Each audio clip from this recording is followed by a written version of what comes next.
All right, what's up, everybody? Thanks for clicking this video. Thanks for tuning into my channel. My name is Simon Hill, Black American from Louisiana, Monroe, Louisiana to be exact, coming to you live from Budapest, Hungary. Today is February 1st, 2026. Happy Black History Month. Celebrations to all of our heroes, revolutionaries, our legends that came before us. And today, we are continuing our Book to React series, our 18th book in our series, where we read an entire text from cover to cover. This is episode 2 of Revolutionary Suicide by the late, great Monroe, Louisianian Huey P. Newton. That's right. Huey P. Newton is not from the Bay Area, no matter how much y'all try to claim him. He is a Monroe boy, Louisiana, born and bred. Yes, that's right. That's right. So for today's episode, we are continuing reading this book. In the previous episode, we read the introduction, the acknowledgments, and Huey's first words. Now we're going to be going into part 1, all of part 1, which is 6 chapters. It's very short. It's about 30 pages or so. So we're going to be reading all of part 1 of Revolutionary Suicide today, chapters 1 through 6. Hopefully you enjoy this. Catch this on the playback. I encourage you to watch it, dive into it, and possibly pick up this book yourself. Without further ado, let's get into it right here. So, part 1, chapter 1. Many migrants, like us, were driven and pursued in the manner of characters in a Greek play down the paths of defeat. But luck must have been with us, for we somehow survived. Richard Wright, preface to Black Metropolis. Chapter 1, starting out. Life does not always begin at birth. My life was forged in the lives of my parents before I was born, and even earlier in the history of all Black people. It is all of a piece. I have little knowledge of my grandparents or those who went before. Racism destroyed our family history. My father's father was a white rapist. Okay, so that explains why Huey P. Newton had that golden sheen. Both of my parents were born in the Deep South. My father in Alabama, my mother in Louisiana. I tell you, man, I'm Huey reincarnated, bruh. I'm Huey reincarnated. This is incredible, bruh. Studied sociology like me, bruh. From Louisiana like me. Daddy from Alabama like me. I'm Huey, bruh. I'm Huey. I'm going to claim it. I'm going to claim it. I've been being humble too long. Anyway, Huey says, both of my parents were born in the Deep South. My father in Alabama, my mother in Louisiana in the mid-30s. Their families migrated to Arkansas, where my parents met and married. They were very young, in their mid-teens. Some said too young to marry. But my father, Walter Newton, is a very good talker. And when he decided he wanted Armelia Johnson for his bride, she found him hard to resist. He has always known how to be charming. Even today, I love to see his eyes light up with that special glow when he gets ready to work his magic. They were married in Parkdale, Arkansas, and lived there for 7 years before moving to Louisiana to take advantage of better employment prospects. Better employment prospects in Louisiana. That's funny. That's very funny. My father was not typical of Southern Black men in the 30s and 40s. Because of his strong belief in the family, my mother never worked at an outside job, despite 7 children and considerable economic hardship. Walter Newton is rightly proud of his role as family protector. To this day, my mother has never left her home to earn money. My father believed in work. He worked constantly in a variety of jobs, usually holding several at one time to provide for us. During those years in Louisiana, he worked in a gravel pit, a carbon plant, in sugarcane mills, and sawmills. He eventually became a railroad brakeman for the Union Sawmill Company. This pattern did not change when we moved to Oakland. As a youngster, I well remember my father leaving one job in the afternoon, coming home for a while, then going to the other. In spite of this, he always found time for his family. It was always high quality time when he was home. Aw, okay. All right. Lakatos Kitty Maria says hi. Shout out to Lakatos Kitty Maria. Shout out to everybody out there watching. Continuing here. Huey P. Newton says, in addition, my father was a minister. He pastored the Bethel Baptist Church in Monroe, Louisiana. I wonder if Bethel Baptist is still up. If Bethel Baptist is still up, somebody let me know in the chat. There's a bunch of Baptist churches in Louisiana, especially in Monroe, Louisiana, right? Heavily Protestant area. That's the Bible Belt. But if Bethel Baptist Church is still up, I'm gonna go visit. I'm gonna go visit the next time I'm in the row. Anyway, continuing. So he pastored the Bethel Baptist Church in Monroe, Louisiana, and later assisted in several of the Oakland churches. His preaching was powerful, if a little unusual. The Reverend Newton planned his sermons in advance and announced the topic a week early, but he never seemed able to preach the sermon he had chosen. Eventually, he adopted the practice of stepping right into the pulpit and letting the Spirit move him to deliver whatever message was appropriate. As a child, I swelled up proud to see him up there leading church services, moving the congregation with his messages. All of us shared the dignity and respect he commanded. Walter Newton is not a particularly tall man, but when he stepped into that pulpit, he was the biggest man in the world to me. Aw, that's cool. That's cool. Anyway, I'm going to give a shout out to another commenter, Lakatos Kitty Maria. Is up in the comments leaving fruit emojis. So shout out to them. Whatever that's supposed to mean. Let's continue. My mother likes to say that she married young and finished growing up with her children, and this is true. Only 17 years separate her from Lee Edward, the oldest child in the family.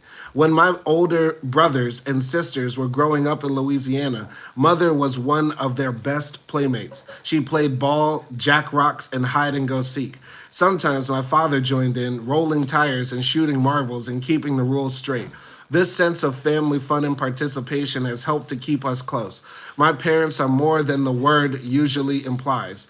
They are also our friends and companions. Okay, sounds like a very happy family. You know what I mean? Hey, man, teenage pregnancy, man. That's what it's gonna do, man. You can, play with your kids. You're not too old to be running around after them.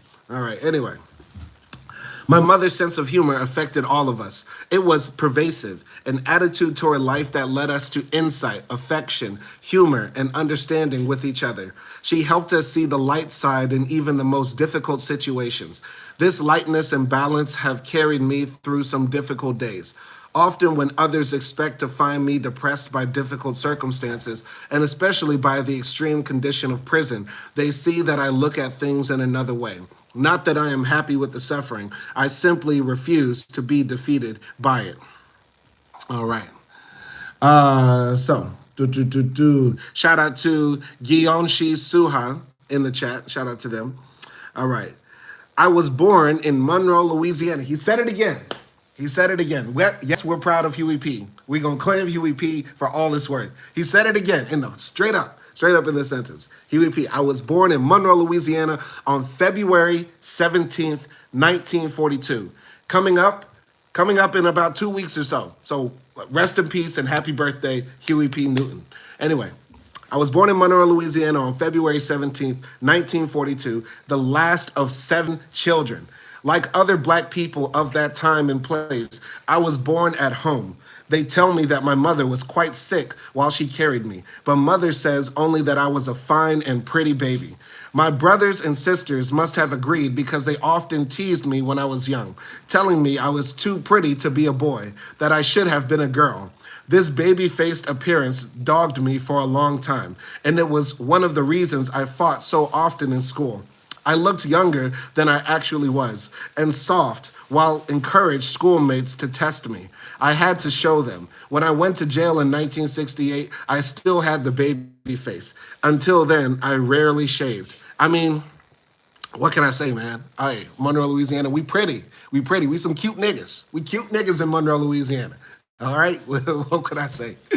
Shout out to Emalesh Laszlo 248. He says hi. Shout out to Chak Chaznik. They says they. Okay, whatever. I knew I shouldn't have set the location to Budapest. If I set the location to Budapest, I knew we were going to have a bunch of Hungarians in here. I have to do that. I have to remember that next time because, I know a lot of y'all's English is not the best. Anyway, continuing here. So my parents named me after Huey Pierce Long, the former governor of Louisiana, assassinated 7 years before I came along. Even though he could not vote, my father had a keen interest in politics and followed the campaigns carefully. Governor Long had impressed him by his ability to talk one philosophy while carrying out programs that moved Louisiana in exactly the opposite direction. My father's my father says he was up front, looking right into his mouth, when Huey P. Long made a speech about how black men in the hospitals, out of their minds and half naked, had to be cared for by white nurses. This was, of course, unacceptable to Southern whites, and therefore a number of black nurses were recruited to work in Louisiana hospitals. This was a major breakthrough in employment opportunities for black professionals. Huey Long used this tactic to bring other beneficial programs to blacks: free books in the schools, free commodities for the poor, public road and bridge construction projects that gave blacks employment. While most whites were blinded by Long's outwardly racist philosophy, many blacks found their lives significantly improved. My father believed that Huey P. Long had been a great man, and he wanted to name a son after him. All right, I got to say this. In Louisiana, we learn about Huey P. Long. I mean, he's one of the most consequential governors we had. He was a populist in the way that Donald Trump is a populist. He was, good with his words, very charismatic, and he spoke a lot to the working man and to the poor. And unlike Donald Trump, he actually put in policies to actually try to help the working class and the poor of Louisiana, white and black. That's how we're taught about him in Louisiana, like history and public schools and shit like that. He was a bit of an autocrat. I remember that, in history classes, they would say Huey P. Long was very corrupt. He would give jobs to his friends and to his family members and stuff like that. And he also basically tried to steamroll his way into maintaining power as governor. And he was eventually assassinated. I forgot by who. I forgot if it was a family member or a friend or something like that. But there was talk that Huey Long could have ran for president, right? And he would have been like the left-wing version of a populist like Donald Trump, basically like an autocrat, a little bit corrupt, but actually doing policies to help the working poor and stuff like that. So it's a big what if in American politics and history if Huey Long became president in the United States. So anyway, in our family, there was a tradition that in our family, there was a tradition that each older child had particular responsibility for a younger one, looking after him at play, feeding him, taking him to school. This was called giving the newborn to an older brother or sister. The older child had the privilege of first taking the new baby outdoors. I was given to my brother, Walter Jr. A few days after I was born, he took me outside, hauled me up onto the back of a horse, and circled the house while the rest of the family followed. This ritual is undoubtedly a surviving Africanism from the age-old matriarchal communal tradition. I do not remember that or anything else of our life in Louisiana. Everything I know about that time I learned from the family. In 1945, we followed my father to Oakland when he came west to look for work in the wartime industries. I was 3 years old. The great exodus of poor people out of the South during World War II sprang from the hope for a better life in the big cities of the North and West. In search of freedom, they left behind centuries of Southern cruelty and repression. The futility of that search is now history. The black communities of Bedford-Stuyvesant, Newark, Brownsville, Watts, Detroit, and many others stand as testament that racism is as oppressive in the North as in the South. Oakland is no different. The Chamber of Commerce boasts about Oakland's busy seaport, its museum, professional baseball and football teams, and the beautiful sports coliseum. The politicians speak of an efficient city government and the well-administered poverty program. The poor know better, and they will tell you a different story. Oakland has one of the highest unemployment rates in the country, and for the black population, it is even higher. This was not always the case. After World War I, there was a hectic period of industrial expansion, and again during World War II, when government recruiters went into the South and encourages thousands of blacks to come to Oakland to work in the shipyards and wartime industries. They came and stayed after the war, although there were few jobs and they were no longer wanted. Because of the lack of employment opportunities in Oakland today, the number of families on welfare is the second highest in California, even though the city is the fifth largest in the state. The police department has a long history of brutality and hatred of blacks. 25 years ago, official crime became so bad that the California state legislature investigated the Oakland force and found corruption so pervasive that the police chief was forced to resign and one policeman was tried and sentenced to jail. The Oakland system has not changed since then. Police brutality continues and corruption persists. Not everyone in Oakland will admit this, particularly the power structure and the privileged white middle class. But then, none of them actually lives in Oakland. Copy and paste that across the country. Oakland spreads from the northern border of Berkeley, dominated by the University of California with its liberal to radical lifestyle, south to the ports of Oakland and Jack London Square, a complex of mediocre motels, novelty shops, and restaurants with second-rate food. To the west, 8 miles across the bay, spanned by the San Francisco-Oakland Bay Bridge, is a metropolitan San Francisco. To the east is a lily-white bedroom city called San Leandro. There are two very distinct geographic Oaklands, the flatlands and the hills. In the hills and the rich area known as Piedmont, the upper middle class and upper class, the bosses of Oakland, live among them former United States Senator William Noland, the owner of the ultra-conservative Oakland Tribune, Oakland's only newspaper. His neighbors include the mayor, the district attorney, and other wealthy white folks who live in big houses surrounded by green trees and high fences. The other Oakland, the flatlands, consists of substandard income families that make up about 50% of the population of nearly 450,000. Sounds just like Buddha and Pest. All the rich people live in the hills and all the poor folks live on the flatlands on the Pest side. It's like copy and paste, bro. The world is a ghetto, as Bob Marley said. The whole world is a ghetto, as Bob Marley said. Anyway, they live in either rundown, crowded West Oakland or dilapidated East Oakland, hemmed in block after block in ancient decaying structures, now cut up into multiple dwellings. Here, the majority of blacks, Chicanos, and Chinese people struggle to survive. The landscape of East and West Oakland is depressing. It resembles a crumbling ghost town, but a ghost town with inhabitants, among them more than 200,000 blacks, nearly half the city's population. There is a dreary, gray monotony about Oakland's flatlands, broken only by a few large and impressive buildings in the downtown section. Among them, significantly, the Alameda County Courthouse, which includes a jail, and the Oakland Police Headquarters building, a 10-story streamlined fortress for which no expense was spared in its construction.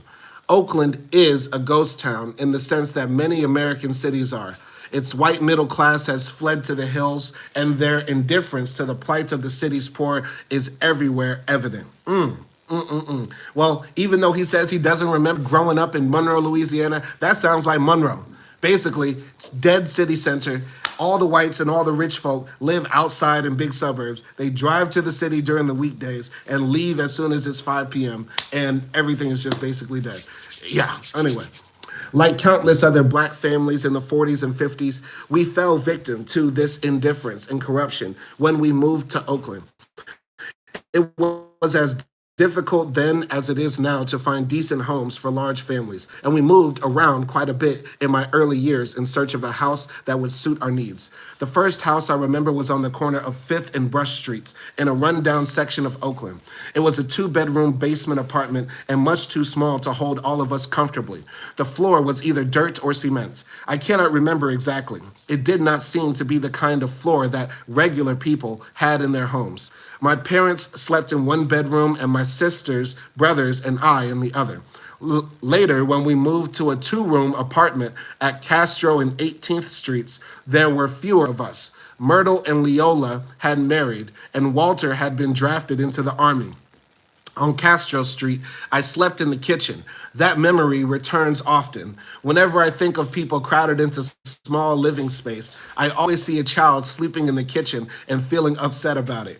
Everybody knows that the kitchen is not supposed to be a bedroom. That is all we had, however. I still burn with the sense of unfairness I felt every night as I crawled into the cot near the icebox. Damn, Huey.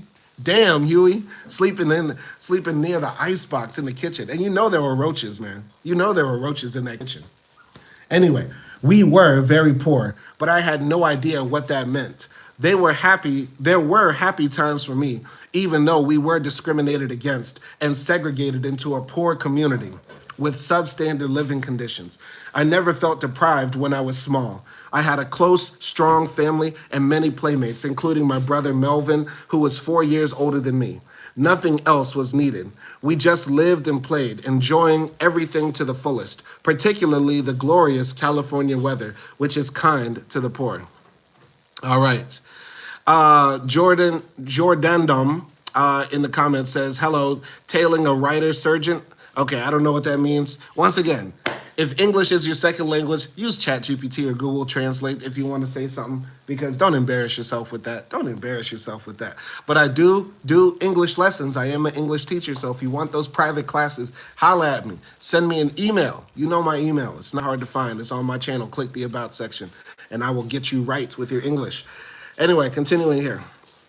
Unlike many others I knew, we never went hungry, although our food was the food of the poor. Kush was standard fare.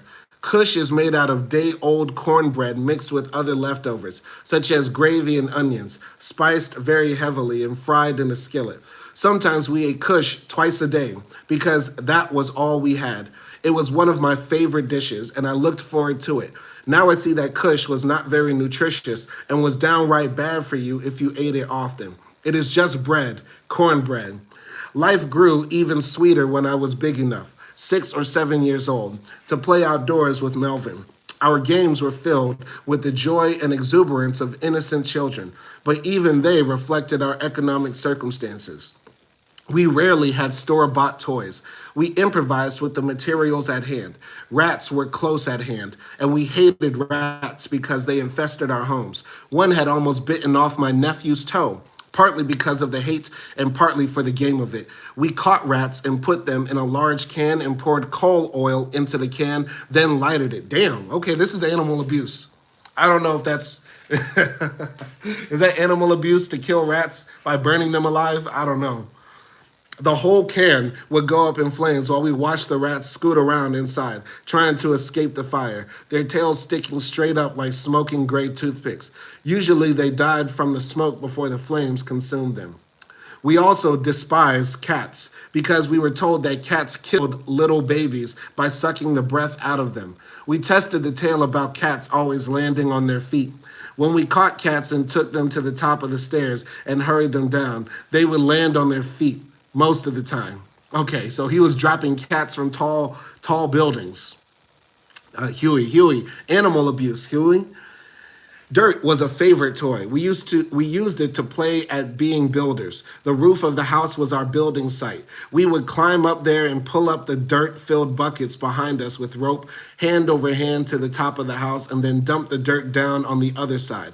There were no swimming pools near us, but when we got a little older, we began to wander down to the bay with the other kids and go swimming off the pier in the dirty water. Dirt, rats, cats, these are the games and toys of the poor, as old and cruel as economic reality. My parents insisted that we learn to get along with each other. When there was a dispute, my father never took sides. He was always an impartial judge, listening to both parties and getting to the bottom of things before making a decision. He was a fair and careful judge about all disputes, and later, when we had trouble in school, my father went every time to the teacher or the principal to learn what had happened. When we were right, he stood up for us, but he never tolerated wrongdoing. We were not taught to fight by our parents, although my father insisted that we stand our ground when attacked. He told us never to start a fight, but once in it, to stand fast until the end. This was how we grew up, in a close family with a proud, strong, protective father and a loving, joyful mother. No wonder we came to feel that all our needs, from religion to friendship to entertainment, were met within the family circle. There was no felt need for outside friends. We were such good friends with each other. In this way, the days of our childhood slipped past. We shared the dreams of other American children. In our innocence, we planned to be doctors, lawyers, pilots, boxers, and builders.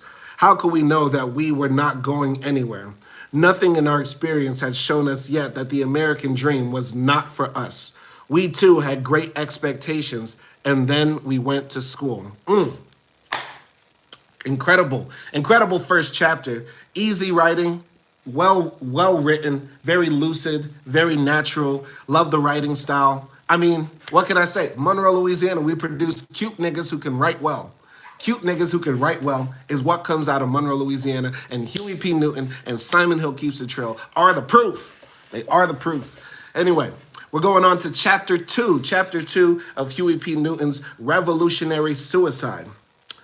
The clash of cultures in the classroom is essentially a class war, a socioeconomic and racial warfare being waged on the battleground of our schools, with middle-class aspiring teachers provided with a powerful arsenal of half-truths, prejudices, and rationalizations, arrayed against hopelessly outclassed working-class youngsters. This is an uneven balance, particularly since, like most battles, it comes under the guise of righteousness. Kenneth Clark in Dark Ghetto. All right. So Jorandum says, would you quit your job for streaming if you could? No, because my goal is not to be a streamer, a live streamer, a YouTuber permanently. This is a hobby. It's also a way for me to study. It forces me to actually read books, you know what I mean? Because outside of live streaming, it's hard to find the time, you know what I mean? I want to be a educator. I want to be in politics. I want to be a revolutionary. I want to be a professional revolutionary and a professional political actor, animal, and dedicate my life to the struggle. That's what I want to do. And this is a part of the struggle. So, yeah, that's why on this channel, you know, we do a lot of study. We do some criticism of current events, but it's not a reactionary channel where we just read the news and say, oh my God, can you believe what the right-wing conservatives and reactionaries did today? No, we don't do that on this channel. We actually, you know, go into the text, learn, and share, and write and reflect and read, and also publish activism. That's what we do. You know what I mean? That's why you'll catch me at the protest. You'll catch me outside, you know, being with the people. So, yeah, I don't want to quit my job live streaming. I want to quit my job to be a part of the revolution. That's what I'm saying. Anyway. All right, chapter 2 of Revolutionary Suicide, titled Losing. Because we moved around a lot when I was growing up, I attended almost every grammar and junior high school in the city of Oakland and had wide experience with the kind of education Oakland offers its poor people. At the time, I did not understand the size or seriousness of the school system's assault on Black people.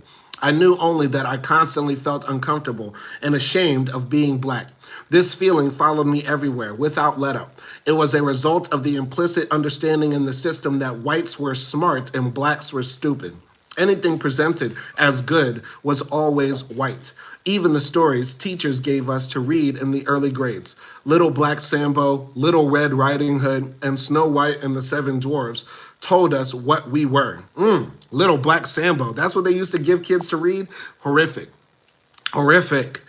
I remember my reaction to Little Black Sambo. Sambo was, first of all, a coward. When confronted by the tigers, he gave up the presents from his father without a struggle. First the umbrella, then the beautiful crimson felt-lined shoes, everything, until he had nothing left. And afterwards, Sambo wanted only to eat pancakes. He was totally unlike the courageous white knight who rescued Sleeping Beauty. The knight was our symbol of purity, while Sambo stood for humiliation and gluttony. Time after time, we heard the story of Little Black Sambo. We did not want to laugh, but finally we did, to hide our shame, accepting Sambo as a symbol of what Blackness was all about. I don't think people, Jordan says, you rule, holy, now I'm hyped. Okay, well, shout out to you, Jordan. I don't think people realize, how fluid race is as a construct and how it is built on a foundation of sand. Because what we believe about certain groups of people to be fixed and natural has changed and fluctuated over time. We might believe so-and-so group of people, nationality, ethnicity, race, are like this, they've always been like this, and they will forever be like this. when that's not the case. For example, it used to be a common stereotype that black people cannot dance. It used to be a common stereotype that black people cannot fight. It used to be a common stereotype that black people were cowards and would run from battles or conflicts. Now, now it's totally the opposite in America. You know, the idea is that black men are hyper-masculine pugilists who want to fight and fuck everything, and while they do the Dougie on you. You know what I mean? Like, it's incredible how what we call race and the fixed positions that people are in are not, are not static. Anyway, I'm going to continue here. As I suffered through Sambo and the Black Tar Baby story and Brer Rabbit in the early grades, a great weight began to settle on me. It was the weight of ignorance and inferiority imposed by the system. I found myself wanting to identify with the white heroes in the primers and in the movies I saw. And in time, I cringed at the mention of black. This created a gulf of hostility between the teachers and me, a lot of it repressed, but still there, like the strange mixture of hate and admiration we blacks felt toward whites generally. We simply did not feel capable of learning what the white kids could learn. From the beginning, everyone, including us, judged smart black kids in terms of how they compared with whites, whether they could read or do arithmetic as well as the white kids. Whites were the standard of comparison in all things, even personal attractiveness. Bushy African hair was bad. Straight hair was good. Light was better than dark. Our image of ourselves was defined for us by textbooks and teachers. We not only accepted ourselves as inferior, we accepted the inferiority as inevitable and inescapable.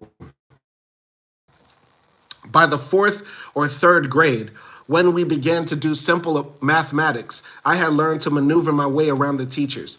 It was a simple matter to put pressure on the white kids to do my arithmetic and spelling assignments. The feeling that we could not learn this material was a general attitude among black children in every public school I ever attended. Predictably, this sense of despair and futility led us into rebellious attitudes. Rebellion was the only way we knew how to cope with the suffocating, repressive atmosphere that undermined our confidence. Horrific. I was watching a documentary a few days ago about Romani, or as they call them in Hungary, gypsy children here in the city of Debrecen, where they created this, Romani or gypsy only high school for these young students. And when they were interviewing the students, a lot of them said that they felt like in the Hungarian schools, they were viewed as less intelligent, less capable, and it was implied to them that they could not do the work, whether it be math or other subjects, right? And it's so copy and paste. It's literally copy and paste. It's, tit for tat, the same thing. You know what I mean? What Huey P is describing here is how those Romani or gypsy children describe their experience here in Hungary, right? The implicit understanding that they are less capable than, let's say, white Hungarians, right? And the sad thing about being here in Hungary, you know what I mean? They're like, the Hungarians like to say, oh, we're like 10 years behind Europe. In my opinion, they're like 100 years behind, especially when it comes to treating their minorities. You know what I mean? Like the Romanis here are like black folks, not in 1960, but more like 1900. You know what I mean? It's that bad. It's really that bad. But I'm going to continue here. Of all the unpleasant things that happened to me in elementary school, I remember two in particular. I had disciplinary problems from the beginning, plenty of them, but often they were not my fault. For instance, in the 5th grade at Lafayette Elementary School, I was 11, I had an old white lady for a teacher. I have forgotten her name, but not her stern, disapproving face. Thinking once that I was not paying attention, she called me to the front of the room and pointedly told the class that I was misbehaving because I was stupid. She would show them just how stupid I was. Handing me a piece of chalk, she told me to write the word business on the blackboard. Now I knew how to spell the word. I had written it many times before, and I knew I was not stupid. However, when I walked to the board and tried to write, I froze, unable to form even the first letter. Inside, I knew she was wrong, but how could I prove it to her? I resolved the situation by walking out of the room without a word. This happened to me time and again, growing worse with repetition. When I was asked to read aloud in class or spell a word, my mind went black and cold. Everybody thought I was dumb, I suppose, but I knew it was the lock inside my head. I had lost the key. Even now, when I read to a group of people, I am likely to stumble. That's sad, you know? As a teacher, that's sad. That's sad to hear somebody made Huey P feel like that. And it reminds me of the quote I learned when I first started teaching. Kids don't remember what you teach them, they remember how you made them feel. And damn, this happened over like 80 years ago. And the feeling of it still burns, you know, because it's put on this page. Anyway, the other incident also happened at Lafayette. The school had a rule that you could dump the sand out of your shoes after recess just before you sat down. One day I was sitting on the floor dumping the sand from each shoe.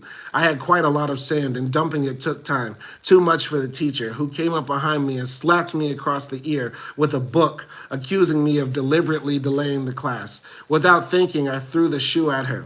She headed for the door at a good clip and made it through just in front of my other one. Of course, I was sent to the principal, but I received a great deal of respect from the other children for that act. They backed me for resisting unjust authority. In our working and lower class community, we value the person who successfully bucked authority. Group prestige and acceptance were won through defiance and physical strength, and both of them led to racial and class conflict between the authorities and the students. The only teacher with whom I never had trouble was Mrs. McLaren, who taught me 6th grade at Santa Fe Elementary School. She had also taught my brother Melvin several years earlier, and since he was a model student, Mrs. McLaren expected a lot of me. I felt in turn a responsibility to live up to Melvin's reputation. Mrs. McLaren never raised her voice. She was a tranquil person, at ease and peaceful, no matter what was happening. Nobody wanted to start a fight with her. She was the exception to the rule. By then, however, even in the 6th grade, I had such a tough reputation in school, there was no need to start fights with the instructors. They were waiting for me and often provoked trouble, thinking I would pull something anyway, even when I was going along with the program. I went through a series of conversions and lapses. Each suspension brought a strong lecture from my parents, followed by a week or so of heavy soul searching and decision to cooperate with the teachers and give my best effort. Mother and father argued that the instructors had something I needed and that I could not expect to go into the class as an equal. I would return to school full of firm and good intentions. Then, invariably, the instructors would provoke me, thinking I was there to continue the struggle. Sharp words, a fight, expulsion, and another semester down the drain. It often seemed that they simply wanted me out of the classroom. During those long years in the Oakland public schools, I did not have one teacher who taught me anything relevant to my own life or experience. Not one instructor even awoke in me a desire to learn more or question or explore the worlds of literature, science, and history. All they did was try to rob me of the sense of my own uniqueness and worth. And in the process, they nearly killed my urge to inquire. Incredible. Wow. Wow. And you know what's crazy today? I feel like I know for a fact, like there are kids that grow up in Louisiana, Mississippi, Tennessee, who get that from the public education system. You know what I mean? But I feel like in the West Coast and on the East Coast, the education system will be better today. You know what I mean? But it sounds like in Huey's time, it was essentially the South. And we have to remember, if you're south of Canada, you know, you're in the South. So, I mean, yeah, very dope. I like this book so far. Very interesting stuff. We're going to continue here with chapter 3. And we're going to continue right here. So, chapter 3. He who would be free must strike the first blow. Frederick Douglass, My Bondage and My Freedom. Chapter 3 is titled Growing. Throughout my life, all real learning has taken place outside school. I was educated by my family, my friends, and the street. Later, I learned to love books and I read a lot, but that had nothing to do with school. Long before I was getting educated in unorthodox ways. One of the first things any black child must learn is how to fight well. My father taught us to play fair, and when I started school, I tried to follow his advice. His principles of justice did not prevail everywhere, however. Some games ended in fights, and at the time, I did not like to fight. My first year of school, kindergarten, was tough. I developed a habit of feigning sickness so that I would not have to face some of the local bullies. When the sick excuse failed, I lost my clothes and took a long time to dress. My mother saw through these excuses, and when she learned why I was avoiding school, she had my brother, Walter Jr., or Sonny Man, take me. Eventually, I began to stand my ground when others wanted to fight, and the trouble stopped because Walter taught me how to fight and fight well. All right. Jorandum in the chat says, could the system also drain teachers from their inquiry or their desire to teach? Okay. I absolutely agree with that, because as a teacher right now, one of the major problems is that these schools or the education system wants you to teach in a certain type of way. You know what I mean? And on top of that, the system also packs as many students as they can into a class. The ideal system or the ideal setup to learn is one teacher and, in my opinion, no more than 5 students. And that's coming from me as a teacher and also as a student right now. I'm a university student, and the best classes I've had are when it's just me, the teacher, and maybe 4 or 5 other people. You know what I mean? And the best classes I've had as a teacher have been when it's me and one-on-one with the student, or when it's me and no more than 5 students. You know what I'm saying? So yeah, I think the system can want you to teach in a certain type of way. Also, teachers are overworked. And I would also say teachers have a lot of paperwork to do. One of the things I do not like is paperwork. And I feel like with the technology that we have now, with AI, with video and audio recording systems, we shouldn't have to be doing all this paperwork. You can just send a copy of the recorded lesson. That could be audio or video. You know what I mean? And a student can rewatch it, re-engage with it that way, rather than having to read a report about what they did in class. Like, that's going to help. You know what I'm saying? But that's what I think. What do you think, Jorandum? What do you think, Jorandum? Anyway, I'm going to continue here. So Huey P learned how to fight from his brother. All right. So all of us at that time, around 1950, thought Joe Louis was a saint. He and Jersey Joe, Kid Gavilan, and Sugar Ray were our pantheon. I wanted to be a fighter too, which seemed possible because I had the fastest hands on the block. Other boys assumed nicknames: Winchester, Duke, Count, but Huey was name enough for me. I beat up all the kids on the block, not to be a bully, but to protect my dignity and to survive. Many of these fights stemmed from my middle initial. The way they used to say it, Huey P. Newton, became Huey P. Newton. And when a rhyme came at me like Huey P. goes wee, wee, wee, I started throwing hands until it stopped. It got so bad for a while that I wanted to simplify life by dropping the middle initial, but my mother would not let me. Okay. All right. I don't know why Jordan retracted all these messages, but they were good questions. You know what I mean? Don't retract your questions. I don't know why y'all are doing that. Don't retract your questions. Anyway, yeah, Huey really was from Monroe, because when I was coming up in Monroe, before we had mass shootings, you know what I mean, and bodies were found in ditches, like I see now in the news, we were fighting. People were throwing hands all through high school, middle school, elementary school. We were throwing hands. Like in Monroe, we were famous for fighting. I think on YouTube, you know what I mean? There was like this era at the early beginning of YouTube where everybody in these small rural towns in the South were uploading fighting videos, like hood fighting videos and shit like that. And Monroe will be in the mix on a lot of fighting videos. You know what I'm saying? Louisiana in general. Before the straps, before the guns proliferated, we were throwing hands and boxing. And it seems like he took that Louisiana energy out there to Oakland and was throwing hands. Anyway, on the streets, we had our little boxing matches. We wrapped towels around our hands for gloves and went 5 rounds while the winos stood around betting nickels and urging us on. They loved the blood and we gave it to them. We would be in there swinging, bleeding, and crying, really slugging each other. The winos called me prize fighter because I thought a prize fighter received a prize when the battle was over. They sometimes bought me a 10-cent box of Cracker Jack and I took the prize out of that. the only prize I ever knew. We could hardly eat the Cracker Jack, our mouths were so bloody. I never thought of fighting in terms of money. Later, I trained with Walter at the Campbell Street Center and had a few bouts at the boys' club. My oldest brother, Lee Edward, had already left home by the time I began to grow up, but he often came by the house to see the family. He taught me a lot about fighting too. Lee Edward had a big reputation in the community as a man who never lost a fight. Any boy of that time would have been as proud as I was to have a brother known to defend himself in all circumstances. Even though he lived on the block and saw some rough times, he never stepped aside for anybody. More than anyone else, he taught me to persist in the face of bad odds, always look an adversary straight in the eyes, and to keep moving forward. Even if you were hurled back 3 or 4 times, he said, eventually you would prevail. He was right. All right.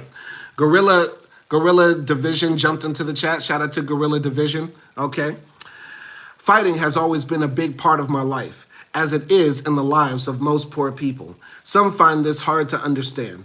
I was too young to realize that we were really trying to affirm our masculinity and dignity, using force in reaction to the social pressures exerted against us. For a proud and dignified people, fighting was one way to resist dehumanization. You learn a lot about yourself when you fight. Fighting is not just a means of survival, it is also a part of friendship. All the time I was growing up, fighting was an essential aspect of camaraderie on the block. It took many forms. You fought your friends, or with your friends, you fought an outside aggressor. If the neighborhood boasted a good fighter, word got around. That was how I heard of David Hilliard, now a member of the Black Panther Party. David was no bully. He never looked for trouble, but when attacked, he had great courage. He had won renown in our neighborhood as a brave adversary who never backed down. That is one of the qualities I have always admired most in him, and the bond that was formed then, 18 years ago, has held. That's crazy. That's crazy. How do you throw hands with somebody and then become friends with them? Okay. All right. Jorandom says, I disagree, but are you talking about the book maybe? Wait, I can't see it. Yeah, you can see the book on the other live stream. We're running 2 simultaneous live streams right now. And if you want to read the text that I'm reading, all you got to do is click out of this video and go to the second live stream. But Huey P. Newton is talking about his affinity for fighting. Huey P. loved to fight. He loved to throw them hands. He loved to mix it up with the people. And what he's saying is, like, when you fight with somebody, you end up building some camaraderie, because that's how they were bonded. I mean, when I was growing up, people were slap boxing. They weren't wrapping towels around their hands and throwing shit. But there's a difference. We had the internet and TV. So, you know what I mean? There's a difference, you know what I mean? Jordan says, boys used to be men.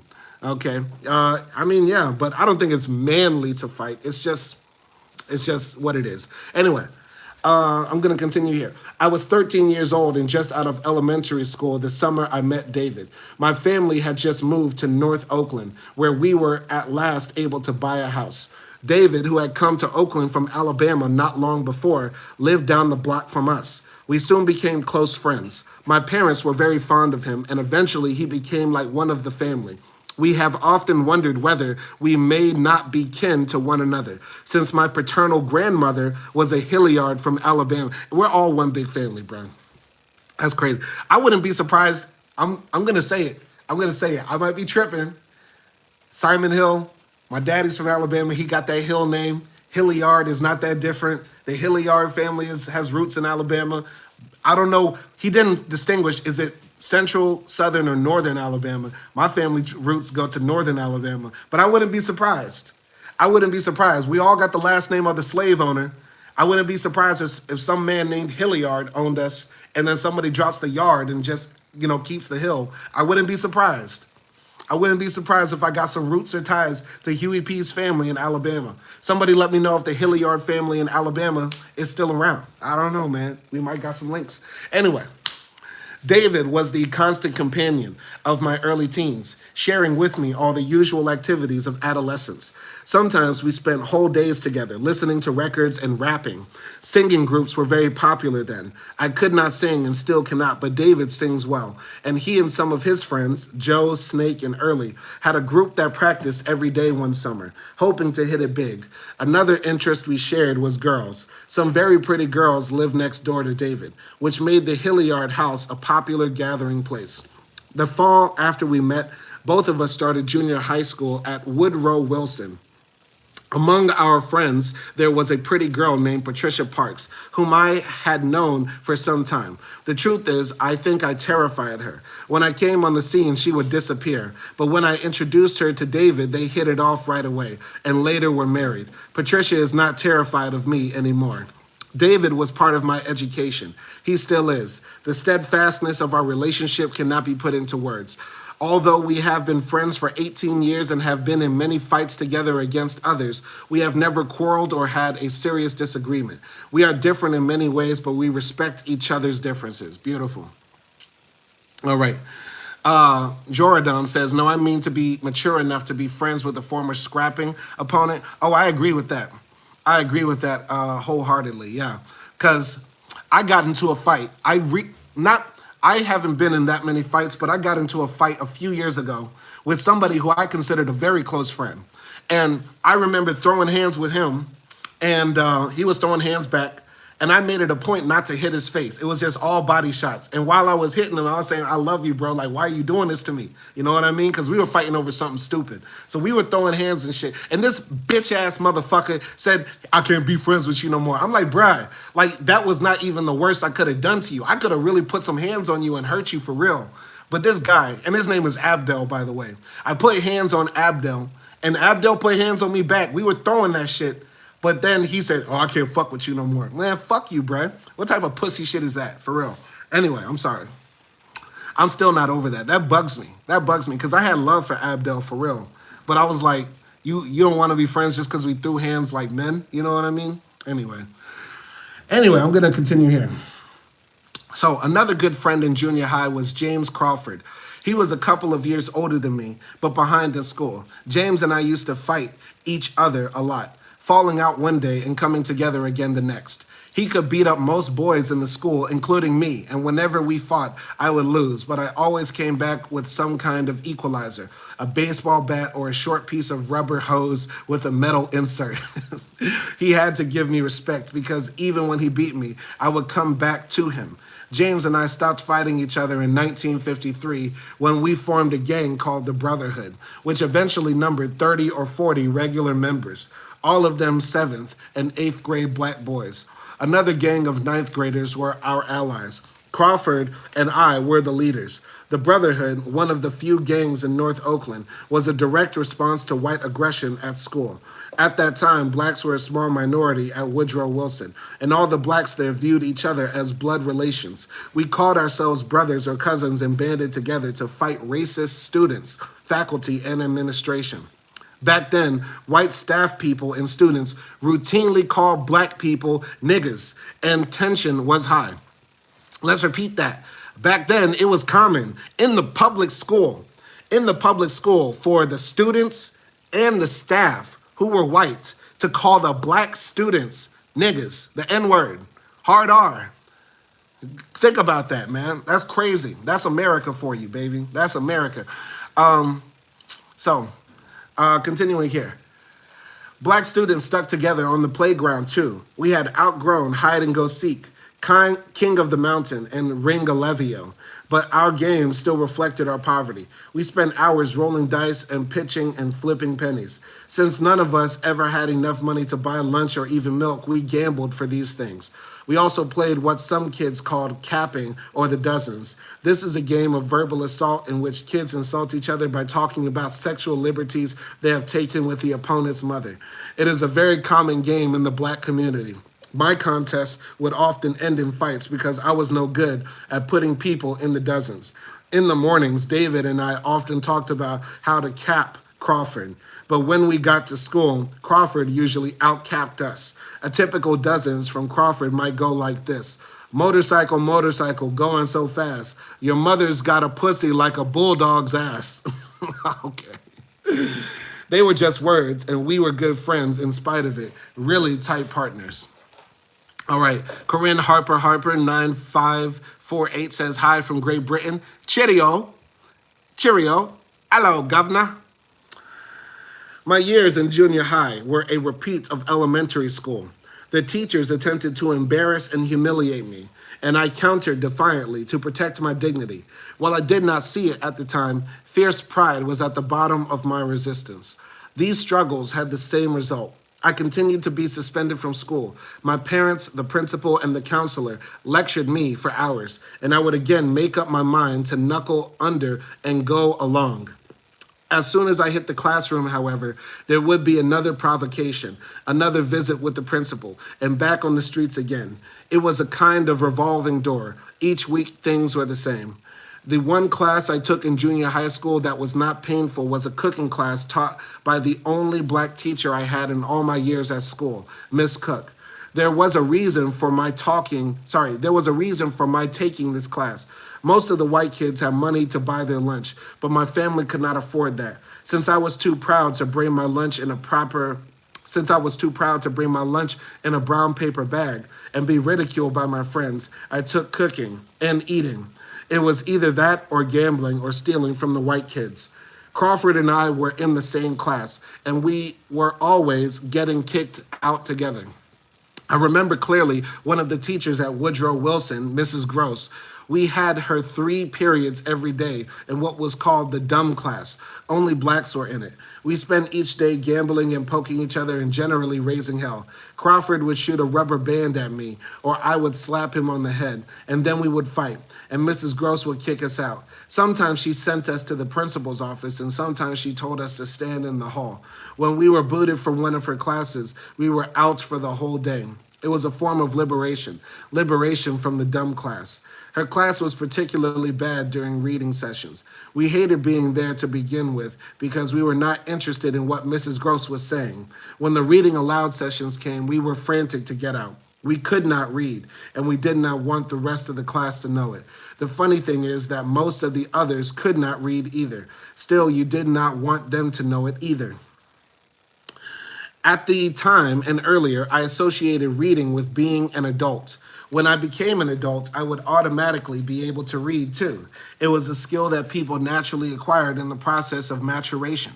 Anyhow, why should I want to read when all they gave us were irrelevant and racist stories? Refusing to learn became a matter of defiance, a way of preserving whatever dignity I could hold onto in an oppressive system. Therefore, when it